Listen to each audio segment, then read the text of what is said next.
Hello guys, நான் தான் சசிதரன். நம்ம வந்து பார்த்தீங்கன்னா ரீசெண்டாக வந்து கோட் அப்படிங்கிற ஒரு புக்கோட ஒரு வீடியோ சீரிஸ் வந்து ஸ்டார்ட் பண்ணியிருந்தோம். ஸோ இன்றைக்கி வந்து பார்த்தீங்கன்னா நம்ம வந்து அந்த கோட் புக்கில் இருக்க ஃபஸ்ட்டு சாப்டர், அதாவது அந்த சாப்டரோட பேர் என்னன்னு பார்த்தீங்கன்னா பெஸ்ட் ஃப்ரெண்ட்ஸ் அப்படிங்கிற சாப்டர். இன்னைக்கு வந்து அதை வந்து பார்க்க போகிறோம். சரி வாங்க வீடியோக்குள்ளே போயிடலாம், எந்த டைமும் வேஸ்ட் பண்ணாமல். இப்போ நீங்கள் வந்து உங்களை வந்து ஒரு 10 வயசு பையனை இமேஜின் பண்ணிக்கோங்க. அண்ட் உங்களோட ஃப்ரெண்டு வந்து பார்த்தீங்கன்னா உங்களோட பக்கத்து வீட்டில் தான் இருக்காப்புல.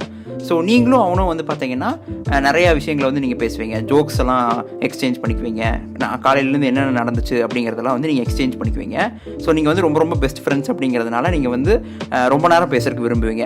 ஆனால் நீங்கள் வந்து 10 வயசு பையன் அப்படிங்கிறதுனால உங்கள் வீட்டில் வந்து உங்களுக்கு வந்து பெட் டைம் வந்து 7 o'clock அப்படின்னு சொல்லிட்டு வச்சிட்டாங்க, ஓகேங்களா? ஆனால் 7 o'clockனு வச்சதுக்கப்புறம் நீங்கள் அதுக்கப்புறமும் நீங்கள் வந்து அவங்க கூட பேசணும் அப்படின்னு சொல்லிட்டு நினைக்கிறீங்க. இப்போ உங்களுக்கு என்ன இதுன்னு பார்த்தீங்கன்னா, உங்கள் ஃப்ரெண்டோட வீடும் உங்கள் வீடும் பக்கத்தில் இருக்குது. அண்ட் தென் உங்கள் பெட்ரூமும் அவன் பெட்ரூமும் வந்து ஒரே சேம் டைரெக்ஷனில் வந்து பார்த்துட்டு இருக்குது.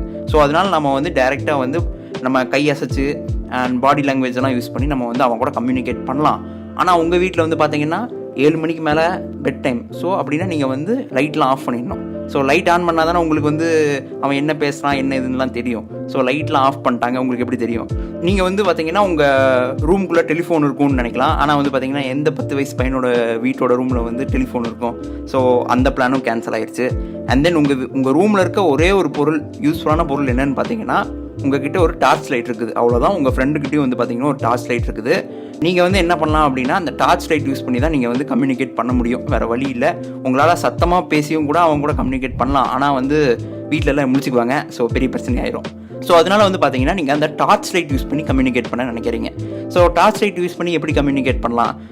டார்ச் லைட் ஆன் பண்ணி வானத்திலே வந்து படம் வரையலாம். எஸ் அப்படின்னு சொல்லிட்டு டார்ச் லைட் யூஸ் பண்ணி எஸ்ஏ அப்படின்லாம் சொல்லிட்டு வரையலாம். ஆனால் வந்து அது கொஞ்சம் கஷ்டம் இல்லையா? அதாவது ஒருத்தங்க வந்து புரிஞ்சுக்க முடியாது. உங்கள் ஃப்ரெண்டு வந்து நீங்கள் என்ன எழுதுறீங்க வானத்தில் அப்படிங்கிறதெல்லாம் புரிஞ்சுக்க முடியாது. ஸோ அதனால் நீங்கள் வந்து கொஞ்சம் இன்டெலிஜென்ட் அப்படிங்கிறதுனால நீங்கள் வந்து ஒரு படம் பார்த்துருக்கீங்க. ஸோ அந்த படத்தில் வந்து பார்த்தீங்கன்னா 2 கப்பல் ஓட்டுறவங்க வந்து லைட்டை வந்து ஆஃப் பண்ணி டார்ச் லைட்டை வந்து ஆஃப் பண்ணி ஆன் பண்ணி வந்து நீங்கள் வந்து கம்யூனிகேட் பண்ணியிருக்காங்க அவங்க 2 பேரும். ஸோ லைட்டோட பிளிங்க்ஸை வச்சு. ஸோ நீங்கள் வந்து அதை நீங்கள் ட்ரை பண்ணுறீங்க.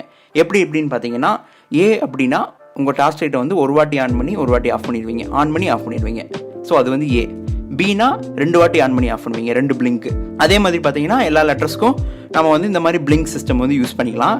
ஸோ அது வந்து கிட்டத்தட்ட உங்களுக்கு யூஸ்ஃபுல்லாக இருக்க மாதிரி தோணுது, கரெக்டாக? நம்ம வந்து இல்லை ஒரு டார்ச் லைட்டை வச்சு கம்யூனிகேட் பண்ண வந்துட்டோம் கிட்டத்தட்ட.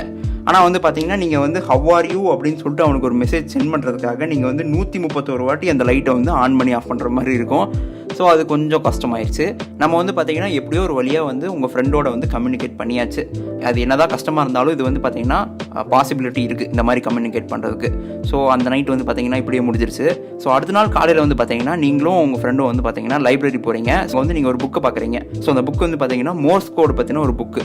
நீங்கள் அப்போ தான் வந்து ஃபஸ்ட்டு நீங்கள் வந்து கேள்விப்படுறீங்க மோர்ஸ் கோட் அப்படின்னு ஒன்று இருக்குது அப்படிங்கிறது. இப்போ நாம கண்டுபிடிச்ச சிஸ்டத்துக்கும், அதாவது இந்த பிளிங்க் சிஸ்டம் நம்ம கண்டுபிடிச்சிருந்தோம் இல்லையா ஸ்டார்டிங்கில், அந்த சிஸ்டம்க்கும் இந்த மோர்ஸ் கோடுக்கும் என்ன டிஃபரன்ஸ் அப்படின்னு பார்த்தீங்கன்னா, நம்ம சிஸ்டமில் வந்து பார்த்தீங்கன்னா ஒரு வாட்டி லைட்டை பிளிங்க் பண்ணோம் அப்படின்னா அது ஏ அப்படின்னு அர்த்தம், 2 வாட்டி லைட்டை பிளிங்க் பண்ணோம் அப்படின்னா பி அப்படின்னு சொல்லிட்டு அர்த்தம். ஆனால் மோர்ஸ் கோடில் வந்து பார்த்தீங்கன்னா இதே மாதிரி 2 டைப் ஆஃப் பிளிங்க் இருக்குது. ஆனால் அது என்ன பிளிங்க்னு பார்த்தீங்கன்னா long blink and then short blink. Long blink short பிளிங்க்னா லைட்டை வந்து ரொம்ப நேரம் ஆன் பண்ணி பிடிச்சிருந்தா அது ஒரு டைப் ஆஃப் பிளிங்க்கு, கொஞ்ச நேரம் ஆஃப் பண்ணி ஆன் பண்ணிட்டோம்னா அது ஒரு டைப் ஆஃப் பிளிங்க். ஆனால் இது வந்து பார்த்தீங்கன்னா மோர்ஸ் கோடை வந்து கொஞ்சம் காம்ப்ளிகேட் ஆக்கிடுது. பட் நம்ம ஹவ் ஆர் யூ அப்படின்னு சொல்லிட்டு ஒரு மெசேஜ் சென்ட் பண்ணுறதுக்கு ஸ்டார்டிங்கில் வந்து பார்த்தீங்கன்னா 131 வாட்டி வந்து அந்த லைட்டை வந்து ஆன் பண்ணி ஆஃப் பண்ண வேண்டி இருந்துச்சு. ஆனால் இந்த தடவை இந்த மோர்ஸ் கோடு டெக்னிக் யூஸ் பண்ணோம் அப்படின்னு வந்து பார்த்தீங்கன்னா வெறும் 32 தடவையில் வந்து நம்மளால் வந்து ஹவ் ஆர் யூ அப்படிங்கிற மெசேஜை வந்து ட்ரான்ஸ்ஃபர் பண்ண முடியும். இது வந்து பார்த்தீங்கன்னா கொஞ்சம் எஃபிஷியண்ட்டாக இருக்குது. இப்போ இந்த மோர்ஸ் கோடை பற்றி நம்ம பேசல வந்து பார்த்தீங்கன்னா நம்ம வந்து லாங் பிளிங்க் ஷார்ட் பிளிங்க் அப்படின்னு சொல்லிட்டு பேச மாட்டோம். நம்ம வந்து எப்படி மோர்ஸ் கோடை பேசுவோம் அப்படின்னு பார்த்தீங்கன்னா டாட் அண்ட் டேஷ் அப்படிங்கிற ஒரு கான்செப்ட் வச்சு தான் நம்ம வந்து சொல்லுவோம். இப்போ வந்து ஏனா எப்படி இருக்கும் அந்த டாட்ஸ் அண்ட் டேஷ், அண்ட் பீனா எப்படி இருக்கும் அந்த டாட்ஸ் அண்ட் டேஷ் அப்படின்னு சொல்லிட்டு நான் வந்து உங்கள் டேபிள் முன்னாடி ஒரு டேபிள் போட்டிருக்கேன் இல்லையா? ஸோ இந்த மாதிரி தான் வந்து மோர்ஸ் கோடோட டேபிள் இருக்கும். ஸோ நம்ம இந்த மாதிரி தான் மோர்ஸ் கோடை வந்து நம்ம அண்டர்ஸ்டாண்ட் பண்ணிக்கணும் அண்ட் கம்யூனிகேட்டும் பண்ணணும் இந்த மாதிரி டேபிள்ஸ் யூஸ் பண்ணி. இந்த மோர்ஸ் கோடுக்கும் கம்ப்யூட்டர்ஸ்க்கும் வந்து பார்த்தீங்கன்னா எந்த ஒரு சம்மந்தமும் கிடையாது. அப்புறம் ஏன்டா இதை வந்து நம்ம இங்கே படிக்கிறோம் அப்படின்னு கேட்டிங்கன்னா, இந்த கான்செப்ட் ஆஃப் கம்யூனிகேஷன் நம்ம ஒரு வித்தியாசமான ஒரு கம்யூனிகேஷன் மெத்தடை ஃபாலோ பண்ணுறோம் இல்லையா. ஸோ இந்த கம்யூனிகேஷன் மெத்தட் வந்து பார்த்தீங்கன்னா கம்ப்யூட்டர்ஸை அண்டர்ஸ்டாண்ட் பண்ணிக்கிறதுக்கு ஃபண்டமெண்டலாக இருக்கும். ஸோ அதனால தான் வந்து பார்த்தீங்கன்னா ஆத்தர் வந்து இதை ஸ்டார்டிங்லேயே ஃபஸ்ட் சாப்டராக வச்சிருக்காரு. ஸோ ஒரு காரணத்தோடு தான் இவர் வந்து வச்சிருக்காரு இந்த ஃபஸ்ட் சாப்டர் இங்கே. ஓகே கைஸ், இதுதான் வந்து பார்த்தீங்கன்னா ஃபஸ்ட் சாப்டரில் இருக்க கான்செப்ட். ஸோ இதை நீங்கள் புரிஞ்சுக்கிட்டீங்க அப்படின்னா போதும். நெக்ஸ்ட் வந்து நம்ம அடுத்த சாப்டரை வந்து கண்டினியூ பண்ண ஆரம்பிச்சிடலாம். நெக்ஸ்ட் சாப்டரோட நேம் என்னன்னு பார்த்தீங்கன்னா கோட்ஸ் அண்ட் காம்பினேஷன். ஸோ அந்த சாப்டரை பற்றி நம்ம அடுத்த வீடியோவில் பார்ப்போம். Okay guys, this is me Sasidaran signing off from you. Bye bye.